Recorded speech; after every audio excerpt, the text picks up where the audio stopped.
Қазақ ұлттық өнер университеті Қазақстанның елордасы Нұр-Сұлтанда орналасқан жоғарғы оқу орны. 1998 жылы 31 наурызда Қазақстан Республикасы үкіметінің қаулысымен Нұр-Сұлтанда Қазақ ұлттық музыка академиясының негізінде құрылды. Республикамыздың солтүстік аймағында жоғары музыкалық оқу орнын ашу Қазақстан Республикасының тұңғыш президенті, елбасы Нұрсұлтан Әбішұлы Назарбаев ұсынысы болатын. Өнер саласындағы жаңа жоғары оқу орнының алдына маңызды міндеттер қойылды.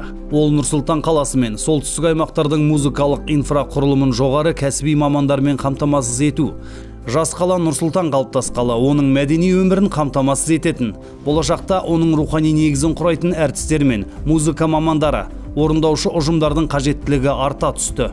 Музыка академиясының ашылуы осы мәселелерді шешудің бірден бір жолы болды. Қазақ ұлттық музыка академиясын Қазақстан Республикасының халық әртісі, профессор Айман Қожабекқызы Мұсақожаева басқарды.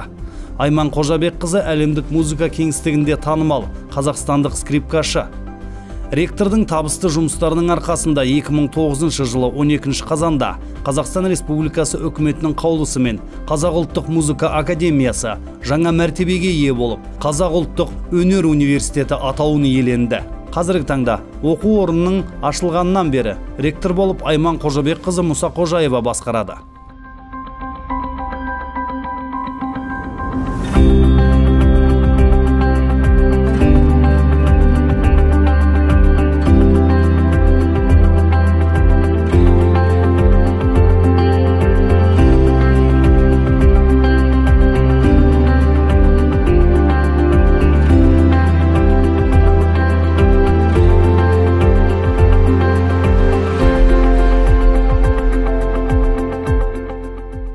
Университет дамудың жаңа сатысына шықты.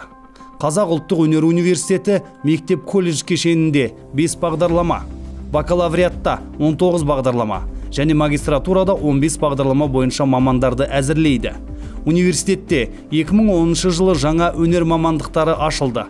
Мәдениеттану, өнертану, хореография, кескіндеме, мүсін, режиссура, ойын және деректі кино, операторлық өнер, сценография, киім дизайны, грим-визаж, кітапхана ісі.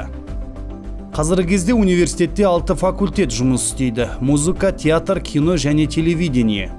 Дәстүрлі музыкалық өнер, хореография, бейнелеу өнері, әлеуметтік гуманитарлық ғылым. Бір оқу ғимараты, бір студенттер үйі, бір кітапхана, 3 коворкинг орталығы бар. Бүгінде университетте білім алушылар саны 1873 адамды құрайды. Студенттер музыка өнері саласында 500 халықаралық байқаулардың және 400 республикалық байқаулардың лауреаттары атанды. Қазақ ұлттық өнер университетінде өнер мен мәдениет саласындағы танымал мамандар, ғылым кандидаттары мен докторлары, халық әртістері мен еңбек сіңірген әртістер, мәдениет қайраткерлері жұмыс істейді. Университет құрылымының бірі өнертану ғылыми зерттеу институты. Келешекте ЮНЕСКО кафедрасы мен фольклор кабинетін ашу жоспарлануда. Қазақ ұлттық өнер университетінің үздіксіз дамуы тұңғыш президент елбасы Нұрсұлтан Әбішұлы Назарбаевтың университет ұжымының алдына қойған міндеттерін табысты жүзеге асырылуының нәтижесінде. Университет Еуропалық консерваториялар, академиялар және жоғары музыкалық мектептер ассоциациясының мүшесі болып саналады. Осы орайда мәдениет және өнер саласында әлемдік кадрлар дайындау стандарты жоғары деңгейге ұмтылуға мүмкіншілік береді. Оқу орны 11 жыл аралығындағы жетістіктері 11 шетел оқу орындары мен музыкалық өнер саласында қарым-қатынас меморандумдарына қол қойылып, олар симпозиумдар және ғылыми конференциялар, екі жақ келісімімен шетел музыкант профессорларының мастер-класстарын өткізуі, шығармашылық және ғылыми байланыстарды жүзеге асыруына мүмкіншіліктер береді. Түлектердің жұмысқа орналасу көрсеткіші 2020 оқу жылы 96% және 2021 жылы 95%-ды құрайды. Білім сапасын қамтамасыздандыру бойынша тәуелсіз агенттіктерінен аккредитация өткен.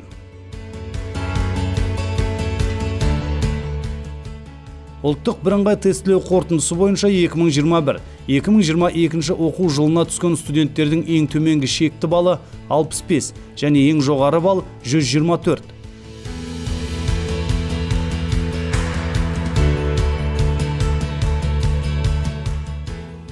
Жылдық оқу ақысы 568 мың және 1 395 мың теңге аралығында. Университет үздіксіз білім алу жүйесінің өз саласындағы беделді үлгісі болып табылады. Мектеп, колледж, бакалавриат, магистратура, докторантура. Осы базада әр алуан өнер саласындағы мамандар дайындалады.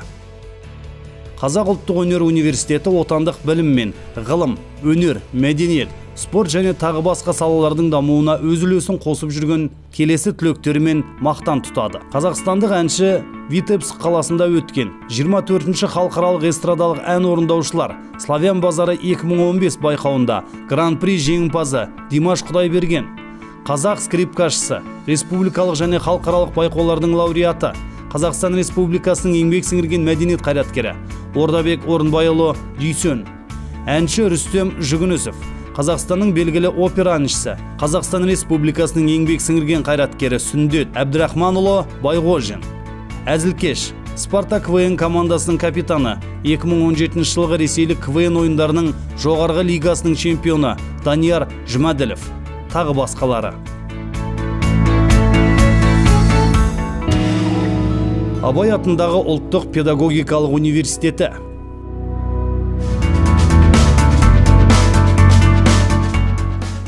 Мың 1928 жылы құрылған Абай атындағы Қазақ ұлттық педагогикалық университеті Қазақстандағы экономиканың барлық салалары үшін оқытушылар мен ғылыми кадрлар дайындайтын елдің жетекші университеті. Білім берудің жоғары сапасы арқылы республикамыздағы үздік 10 университеттің ішіндегі мақтауға тұрарлық оқу орны.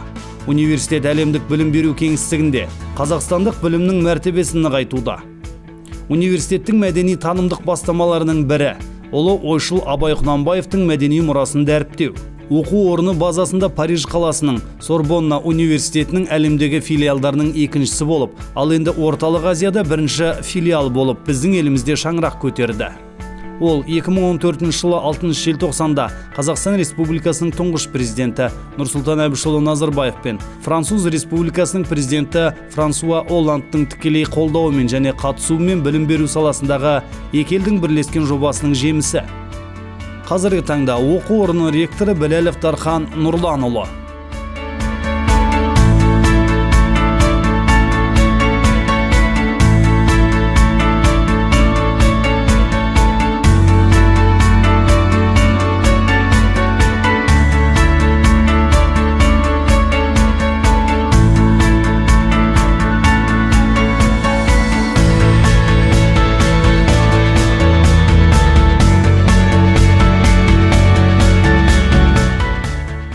Университетте 7 институт, 1 факультет, 217 білім беру бағдарламасы, 10 оқу корпусы, 5 студенттер үйі, 1 кітапхана, 6 оқу залы, 1 электронды ресурстық зал, 3 абонемент бар.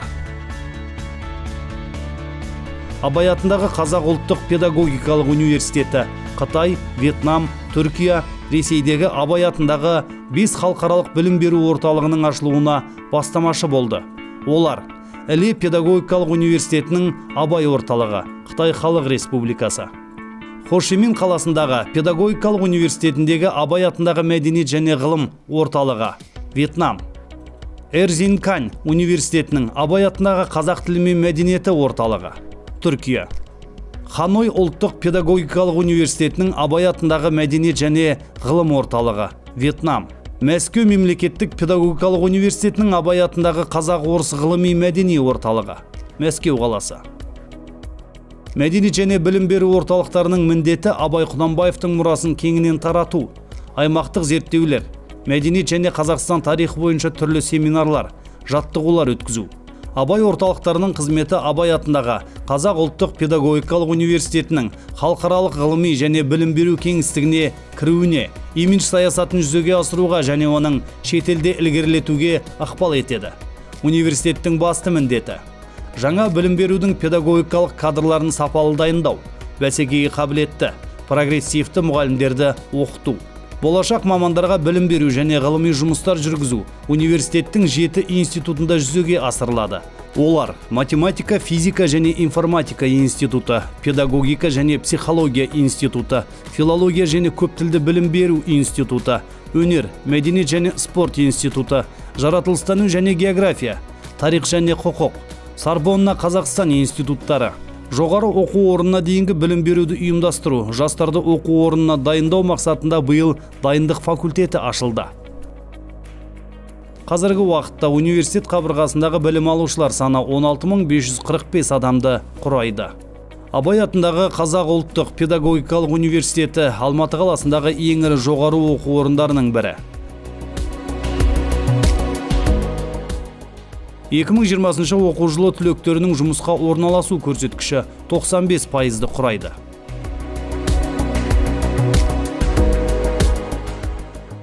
Ұлттық бірыңғай тестілеу қорытындысы бойынша 2021-2022 оқу жылына түскен студенттердің ең төменгі шекті балы 75 және ең жоғары бал 138.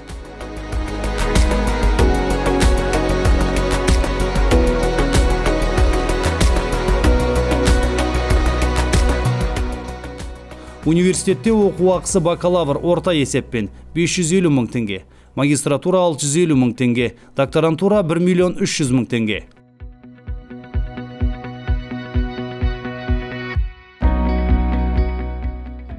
Аталған университет білім сапасын қамтамасыздандыру бойынша тәуелсіз агенттігінен аккредитация өткен.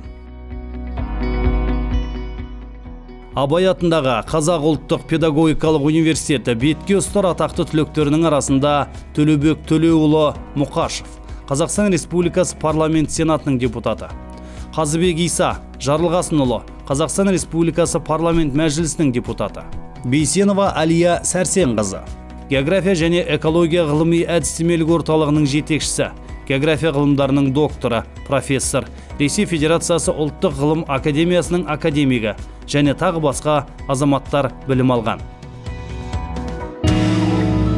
Жүргенов атындағы Қазақ ұлттық өнер академиясы. Темірбек Қараұлы Жүргенов атындағы Қазақ ұлттық өнер академиясы көп сатылы, көп салалы оқу орны. Түлектері әлемдік және ұлттық мәдениет пен өнердің алтын қорын құрайтын шығармашыл зиялы қауымды дайындайтын танымал орталық. Жүргенов өнер институтында алғашқы білім беру 1955 жылы басталады. Құрманғазы атындағы қазіргі консерватория, театр факультеті ашылды. 1977 жылы оның негізінде Алматы мемлекеттік театр көркем сурет институты құрылды. 1979 жылы алғашқы студенттерді қабылдаған өнер факультетінің ашылуы академия тарихындағы маңызды кезең болды. 1989 жылы 28 қаңтарда Қазақ КСР министрлер кеңесі Қазақстандағы мәдениет пен халық ағарту ісінің дамуына орасан үлес қосқан халық ағарту комиссары Темірбек Қараұлы Жүргенов атындағы Алматы мемлекеттік театр және көркем сурет институтын бекіту туралы қаулы қабылдады. Елбасы Нұрсұлтан Назарбаевтың Қазақстан халқына жолдауын басшылыққа ала отырып, білім ошағы ұжымы бар күш-жігерін 21 ғасыр сын қатерлеріне жауап беруге қабілетті мамандарды қалыптастыруға бағыттауда. Бұл ұлттық өнердің өркендеуі жолында еңбек ететін шығармашылық элита болмақ. Қазіргі таңда оқу орны ректоры Әмірбеков Шәріпбек Ағабайұлы.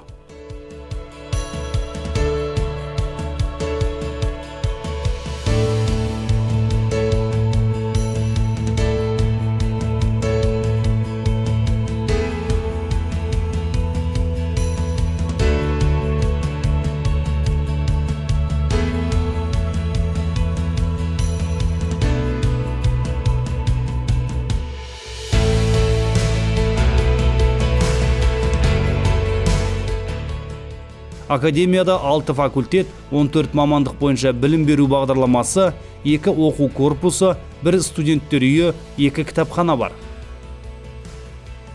Қазіргі уақытта академия қабырғасындағы білім алушылар саны 2176 адамды құрайды. Жүргенов атындағы Қазақ ұлттық өнер академиясы Алматы қаласындағы ең ірі жоғары оқу орындарының бірі.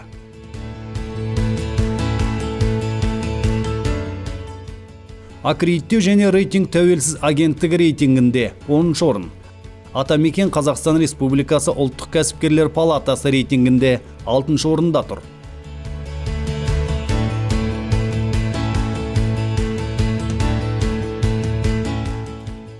Екі 2020 оқу жылы түлектерінің жұмысқа орналасу көрсеткіші 100%, ал 2021 жылы түлектерінің жұмысқа орналасу көрсеткіші 95%-ды құрайды.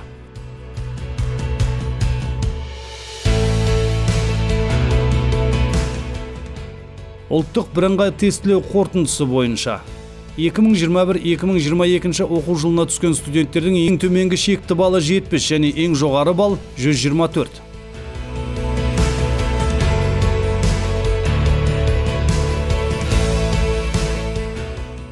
Академияда оқу ақысы бакалавр, орта есеппен 620 мың теңге. Аталған университет аккредиттеу және рейтинг тәуелсіз агенттігі және АКУИН агенттігінен аккредитациядан өткен.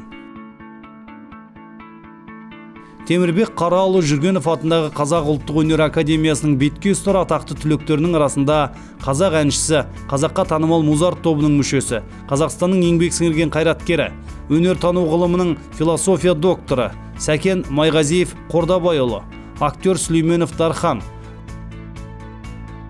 актер шеберлігі және сахна тілі мамандығының оқытушысы, актер әнші Асаба Нұрлан Сағынай, актер, өнер қырандары театрының директоры Мадияр Серікбаев, қазақ кино және театр актері, Дарын мемлекеттік жастар сыйлығының лауреаты Асылхан Сайлауұлы Төлепов бар.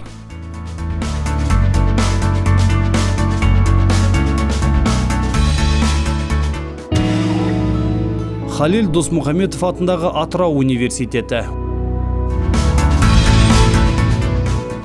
Университет 1950 жылы 14 маусымда мұғалімдер институты ретінде ашылды.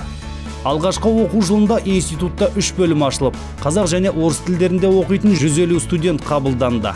1955 жылы мұғалімдер институты педагогикалық институтқа айналды. 1994 жылы педагогика институты Атырау университеті болып құрылды. Сол жылы көрнекті қайраткер, ғұлама ғалым Халел Досмұхамедовтың есімі берілді. Жоғары оқу орны мемлекеттік аттестаттаудан өтіп, Қазақстанның батыс аймағында алғашқы аймақтық университет дәрежесіне ие болды. 2009-2010 оқу жылынан бастап тілдердің үш тұғырлығы Қазақстан Республикасында көптілді білім беруді дамыту тұжырымдамасының жобасына сай білім беру жүйесінде бірнеше тілді меңгерген, бәсекеге қабілетті маман даярлау мақсатында университеттің ғылыми кеңесінің шешімімен көптілді білім беру орталығы ашылды. 2012 жылдан лингвистикалық орталық жұмыс жасайды. Тәуелсіздік жылдарында 14 мамандық бойынша магистратура және 2010 жылы 4 мамандықтан PhD докторантура ашылып, университетте докторлық, кандидаттық диссертация қорғау бойынша мамандандырылған кеңес жұмыс жасады. Қазіргі таңда 14 мамандық бойынша магистрлер дайындалды. Университеттің профессор оқытушылары Америка құрама штаттары, Ресей, Түркия, Украина, Өзбекстан және Қазақстан ғылыми орталықтарымен тығыз байланыста. Сонымен бірге Қазақ ұлттық академиясының математика институты, Әл-Фараби атындағы Қазақ ұлттық университеті, Лев Гумилев атындағы Еуразия ұлттық университеті, Букетов атындағы Қарағанды мемлекеттік университеті, Шоқан Уәлиханов атындағы Көкшетау мемлекеттік университеті, Астрахань мемлекеттік университеті, Атырау мұнай және газ институты мен тағы басқа әдістемелік және ғылыми байланыста жұмыс жасайды. Халел Досмұхамедов атындағы Атырау мемлекеттік университеті қоғам қажеттіліктеріне сәйкес алдына тың міндеттер қойып отыр. Ең бастысы, бәсекелестікке төтеп бере алатын мамандар даярлау. Себебі дамыған елдердің тарихын саралау, олардың білім мен ғылымды, жаңа технологияларды жетілдіру арқылы экономикалық өрлеуге жеткенін көрсетеді. Қазақстан тәуелсіздігінің алғашқы жылдарында еліміз өзінің табиғи байлықтары негізінде экономикалық тәуелсіздікке қол жеткізді. Ендігі кезекте шикізат көздерін өндіріп қана қоймай, оны өңдейтін салаларды, жаңа инновациялық технологияны дамытуды заман талап етуде. Ал ол білім мен ғылымсыз, білікті мамандарсыз мүмкін емес. Бүгінде оқу орны 46 мамандық бойынша бакалаврлар және 14 мамандық бойынша магистрлер даярлауды жүзеге асырады.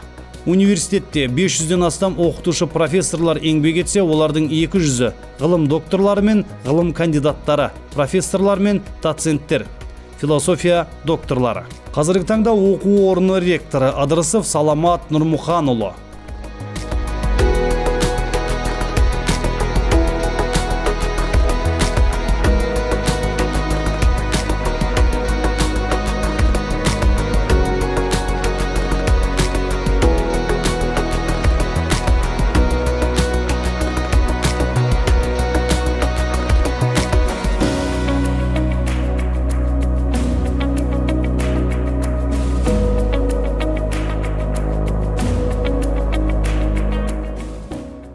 Университетте 6 факультет, 5 оқу корпусы, 3 студенттер үйі, 3 кітапхана, 2 бассейн, 2 спорттық кешен, 2 коворкинг орталығы бар. Қазіргі уақытта университет қабырғасындағы білім алушылар саны 7825 адамды құрайды. Халел Досмұхаметов атындағы Атырау университеті. Атырау қаласындағы ең ірі жоғары оқу орындарының бірі. 2020 оқу жылы түлектерінің жұмысқа орналасу көрсеткіші 97%, ал 2021 жылы түлектерінің жұмысқа орналасу көрсеткіші 81%-ды құрайды.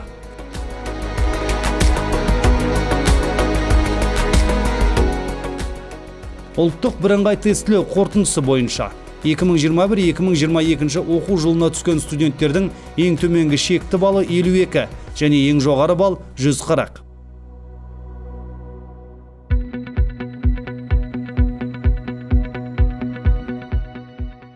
Университетте оқу ақысы бакалавр орта есеппен 550 мың теңге. Аталған университет білім сапасын қамтамасыздандыру бойынша тәуелсіз агенттігінен аккредитация өткен.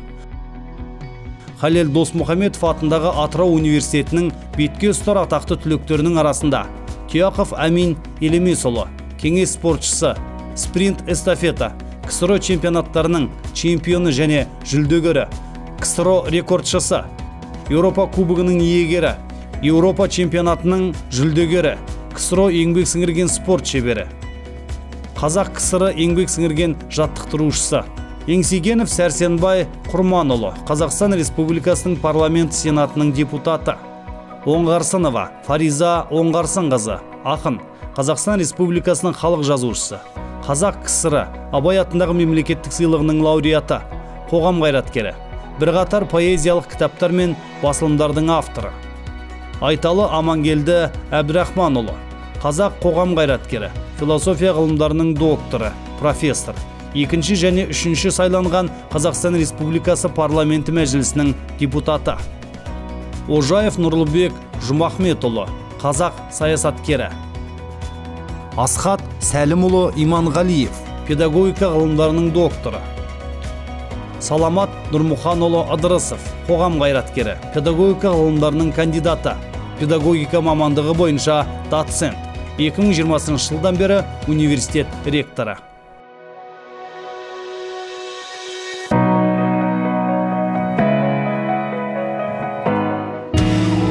Мұхаммед Хайдар Дулати атындағы Тараз өңірлік университеті. Тараз өңірлік университетінің негізі 1958 жылы облыс орталығында ашылған Қазақ химия технология институтының филиалынан бастау алады. Аталған жоғары оқу орны облыс орталығындағы қант, ет комбинаттары, Жамбыл аяқ киім фабрикасы сияқты жеңіл және тамақ өнімдері өнеркәсіптерін мамандармен қамтамасыз ету мақсатында өмірге келді. Институт филиалы ашылған күннен бастап облыстың, оңтүстік өңірінің тіптен республикамыздың әлеуметтік экономикалық ахуалының дамуына септігін тигізетіндігін көрсетті. Жеңіл және тамақ өнеркәсібі саласында дайындалған мамандар еліміздің түкпір-түкпірінде қызмет ете бастады. Жоғары оқу орны дайындайтын мамандарға республикамыздың әр аймағынан сұраныс көбейе түсті. Осыған байланысты 1963 жылы филиал Жамбыл жеңіл және тамақ өнеркәсібі технологиясы институты ретінде шаңырақ көтерді. Институттың бірінші ректоры болып экономика ғылымдарының кандидаты доцент Хамза Сейітұлы Сейітов тағайындалды. Институтта 3 факультет, 114 оқытушы, 1600 студент болды. Бұл алғашқы шаңырақ көтерген жоғары оқу орны үшін үлкен жетістік болатын. 2012 жылдың қараша айынан бастап 2021 жылға дейін университет ректоры болған Махметғали Сарыбековтың басшылығымен жоғарғы оқу орнында барлық бағыттарда жұмыс жанданды. Халықаралық ынтымақтастыққа, білім беру, ғылыми және инновациялық қызметке, үш тілді білімді іске асыруға, жоғары білікті мамандарды даярлауға баса назар аударылды. Осыған байланысты кейбір кафедраларда жаңартылған білім беру бағдарламаларына сәйкес жаңа оқу ғылыми зертханалар жаңғыртылды. Оңтүстік Корея, Армения, Грузия, Өзбекстан, Непал, Беларусь және Венгрия университеттерімен 12 келісімге қол қойылды. Бірнеше жылдар бойы Люблин политехникалық университетімен жасалған келісімнің өзара тиімді шарттарында университетте мехатроника, бакалавриат бағдарламасы табысты жүзеге асырылуда. Қазіргі таңда оқу орны ректоры Ешенқұлов Талғат Ілиясұлы.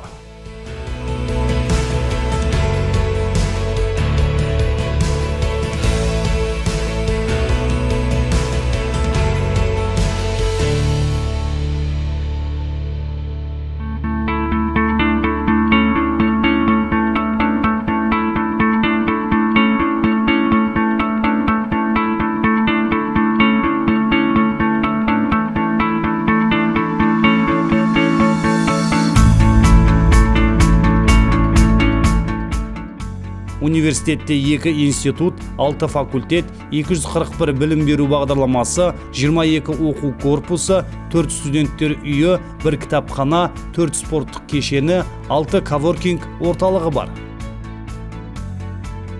Қазіргі уақытта университет қабырғасындағы білім алушылар саны 17.943 адамды құрайды. Тараз мемлекеттік университеті Тараз қаласындағы ең ірі жоғары оқу орындарының бірі. 2020 оқу жылы түлектерінің жұмысқа орналасу көрсеткіші 71,7%, ал 2021 жылы түлектерінің жұмысқа орналасу көрсеткіші 55,4%-ды құрайды.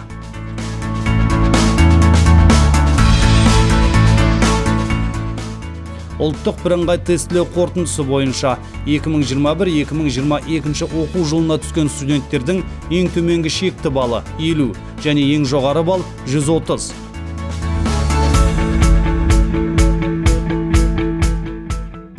Университетте оқу ақысы, бакалавриат, техникалық және педагогикалық білім беру бағдарламалары жылына 396 мың теңге. Дене шынықтыру және спорт, шетел тілдері, білім беру бағдарламалары жылына 420 мың теңге. Магистратура, техникалық білім беру бағдарламалары 420 мың теңге. Педагогикалық білім беру бағдарламалары 450 мың теңге. Докторантура 1,1 миллион теңге. Техникалық және орта кәсіптік білім, жоғары білім негізінде қашықтан білім алу технологиялары, барлық білім беру бағдарламалары бойынша жылына 324 мың теңге. Аталған университет білім сапасын қамтамасыздандыру бойынша тәуелсіз агенттігінен аккредитация өткен. Тараз мемлекеттік университетінің бетке ұстар атақты түлектерінің арасында Аким Иванович Атмачиди, өндіріс ұйымдастырушысы, инженер-экономист, Қазақстанның еңбек сіңірген құрылысшысы. Алексей Геннадьевич Ни, ауыр атлетикадан жаттықтырушы, ауыр атлетикадан Қазақстан Республикасының еңбек сіңірген жаттықтырушысы. Алмас Жәсенұлы Садықов, заң ғылымдарының кандидаты, академиялық профессор, кеден қызметінің полковнигі, ақын. Бауыржан Мелдебекұлы Қойбақов, ауыл шаруашылығы ғылымдарының докторы, Қазақ ауыл шаруашылығы ғылымдары академиясының корреспондент мүшесі. Ерғали Жақсыбекұлы Сыдыманов, медицина ғылымдарының докторы. Өскенбай Қабылбекұлы Мәдиев, техника ғылымдарының докторы, профессор, Қазақстан ұлттық ғылым академиясының академигі.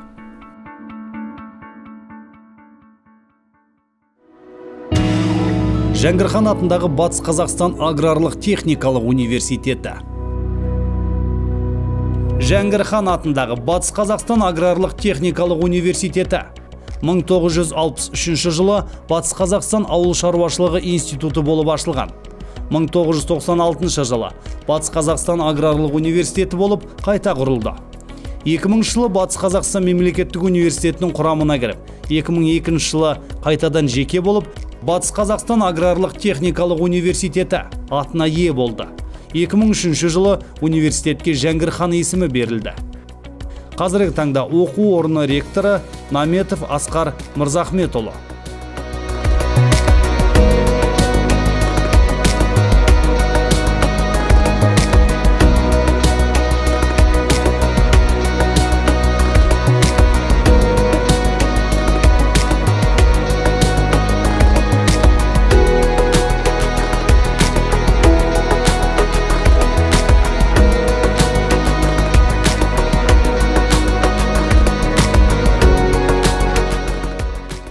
Университетте 5 институт, 51 мамандық бойынша білім беру бағдарламасы, 7 оқу корпусы, 3 студенттер үйі, 1 кітапхана, 5 спорт кешені, 1 коворкинг орталығы бар. Жәңгір хан атындағы Батыс Қазақстан аграрлық техникалық университеті Орал қаласындағы ең ірі жоғары оқу орындарының бірі. Қазіргі уақытта университет қабырғасындағы білім алушылар саны 4337 адамды құрайды.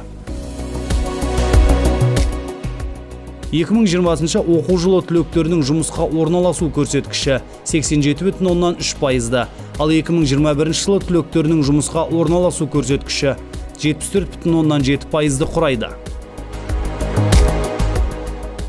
Ұлттық бірыңғай тестілеу қорытындысы бойынша 2021-2022 оқу жылына түскен студенттердің ең төменгі шекті балы 55 және ең жоғары бал 127.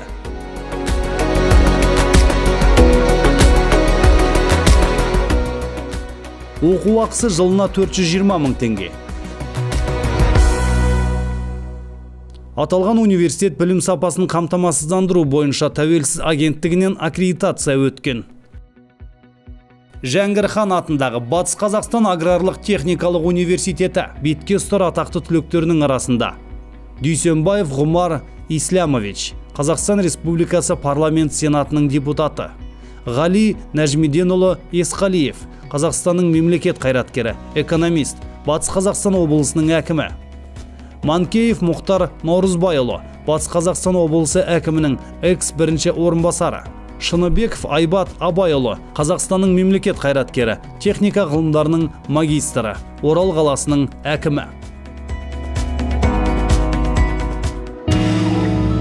Шоқан Уәлиханов атындағы Көкшетау университеті. Шоқан Уәлиханов атындағы Көкшетау университеті өзінің қалыптасқан салт дәстүрлері бар, әлеуеті зор және болашаққа деген маңызды жоспарлары бар заманауи, қарқынды, дамушы жоғары оқу орны. Қазақ КСР Министрлер Кеңесінің 1962 жылдың 25 шілдесіндегі қаулысы бойынша ашылған Көкшетау педагогикалық институты солтүстік өңірдегі байырғы жоғары оқу орны болып саналады. Қазақ КСР Министрлер Кеңесінің шешімімен 1965 жылдың 29 наурызында Көкшетау педагогикалық институтына қазақтың тұңғыш ағартушы ғалымы Шоқан Шыңғысұлы Уәлихановтың есімі берілді. 2012 жылы Қазақстан Республикасы үкіметінің қаулысына сәйкес Қазақстан Республикасы Білім және Ғылым Министрлігінің Шоқан Уәлиханов атындағы Көкшетау мемлекеттік университеті болып қайта құрылды. 2012 жылдың желтоқсанынан 2014 жылдың шілдесі аралығында экономика ғылымдарының докторы профессор Елубаев Сағынтай Зекенұлы университет ректоры болды.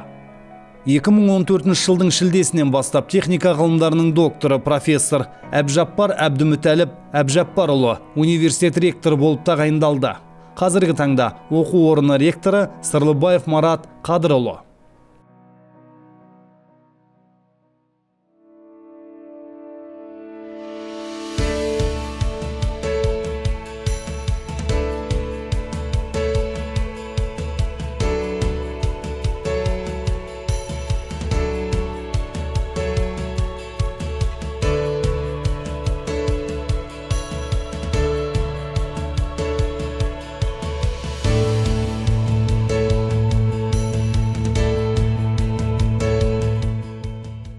Университетте 2 институт, 2 жоғары мектеп, 55 білім беру бағдарламасы, 5 оқу корпусы, 5 студенттер үйі, 4 спорттық кешен, 5 кітапхана, 2 коворкинг орталығы бар.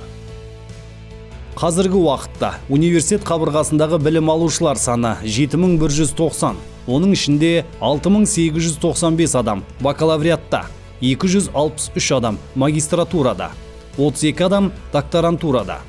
Шоқан Уәлиханов атындағы Көкшетау университеті Ақмола облысындағы ең ірі жоғары оқу орындарының бірі. Оқу ордасы Атамекен ұлттық кәсіпкерлер палатасы рейтингісінің нәтижелері бойынша университеттің 4 мамандығы жетекші орынды иемденді. Аккредиттеу және рейтинг тәуелсіз агенттігінің рейтингісі бойынша 9-шы орында тұр. Университет іске асырылып жатқан еуропалық жобалар саны бойынша Қазақстанның жоғарғы оқу орындары арасында 4-ші орында. 2020 оқу жылы түлектерінің жұмысқа орналасу көрсеткіші 79,1%, ал 2021 жылы түлектерінің жұмысқа орналасу көрсеткіші 71%-ді құрайды.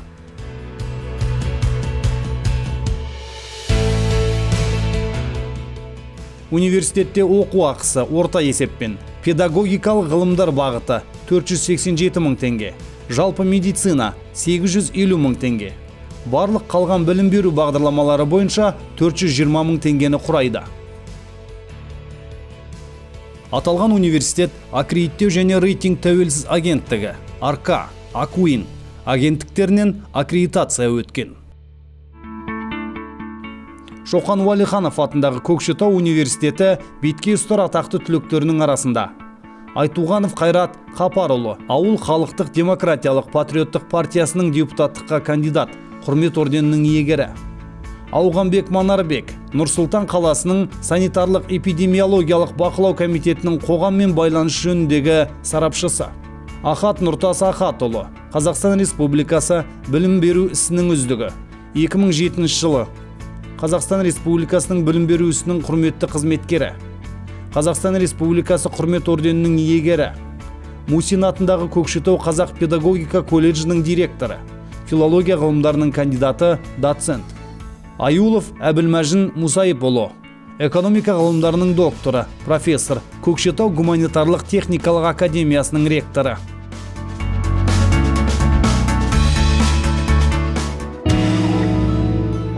Марат Оспанов атындағы Батыс Қазақстан медицина университеті. Марат Оспанов атындағы Батыс Қазақстан медицина университетінің тарихы 1957 жылдан бастау алады. Батыс және солтүстік батыс Қазақстанда білікті дәрігерлік кадрлармен қамтамасыз ету мақсатында СССР жоғары білім министрлігінің бұйрығымен 1957 жылы 1 қыркүйекте емдеу ісі мамандығы бойынша Ақтөбе мемлекеттік медицина институты ашылды. 1997 жылдың басты оқиғасы жаңа ғимараттың ашылуына байланысты Қазақстан Республикасының президенті Нұрсұлтан Назарбаевтың жоғарғы оқу орнына сапары болды. 1997 жылы Қазақстан Республикасы үкіметінің қаулысымен институт академия мәртебесін алды. Марат Оспанов атындағы Батыс Қазақстан медицина университеті өзара қарым-қатынастар туралы меморандумдар, келісімшарттар, халықаралық серіктестер туралы келісімдер негізінде жыл сайын дамып келе жатқан 45 жетекші шетелдік жоғарғы оқу орындары мен медицина ғылымы, білім беру және практикалық денсаулық сақтау саласында серіктестікті жүзеге асырады. Студенттер мен профессорлық оқытушылар құрамының академиялық ұтқырлығы бағдарламасы жүзеге асырылады. Жоғарғы оқу орны Еуропадағы медициналық білім қауымдастығы мен Еуропаның медициналық мектептер қауымдастығы мен серіктестік жасайды.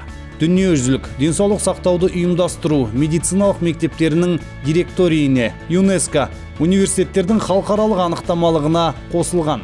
Польшадағы Марцинковский атындағы медицина университеті университеттің стратегиялық серіктесі болып табылады. Серіктестік аясында серіктес жоғарғы оқу орнының жетекші қызметкерлері, топ-менеджерлер және профессор-оқытушылар құрамы ретінде қызмет етеді. Жоғарғы оқу орны құрылған уақыттан бастап жоғары және жоғары оқу орнынан кейінгі медициналық білім беру саласында 25 мыңнан астам жас мамандар даярланды.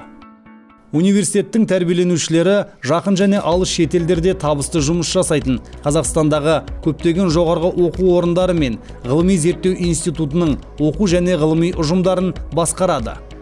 Қазіргі таңда басқарма төрағасы міндетін атқарушы Смағұлов Эльнара Керейқызы.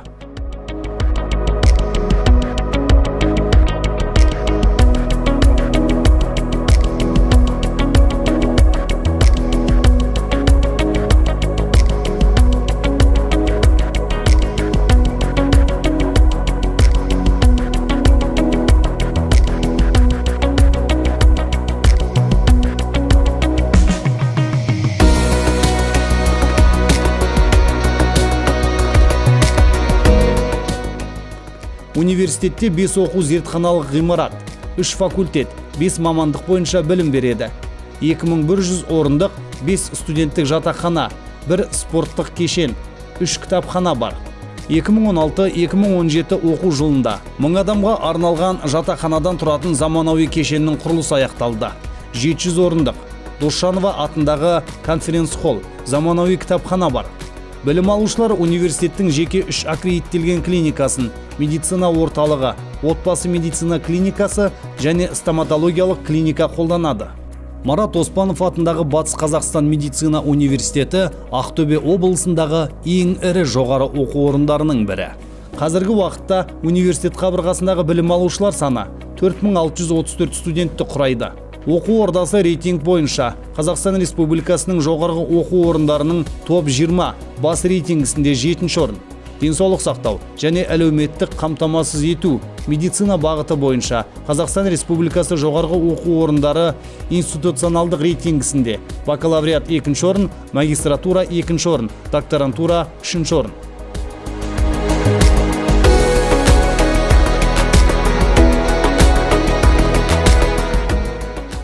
Білім ордасында бітіруші түлектердің 2020 жылғы нәтижесі 99,8%, ал 2021 жылы 96,7%-ды құрайды.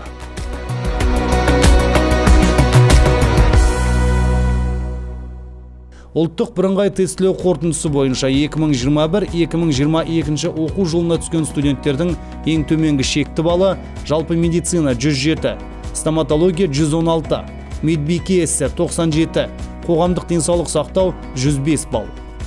Ең жоғарғы балл бойынша жалпы медицина 131, стоматология 134, мейірбике-ісі 102, қоғамдық денсаулық сақтау 113 балл.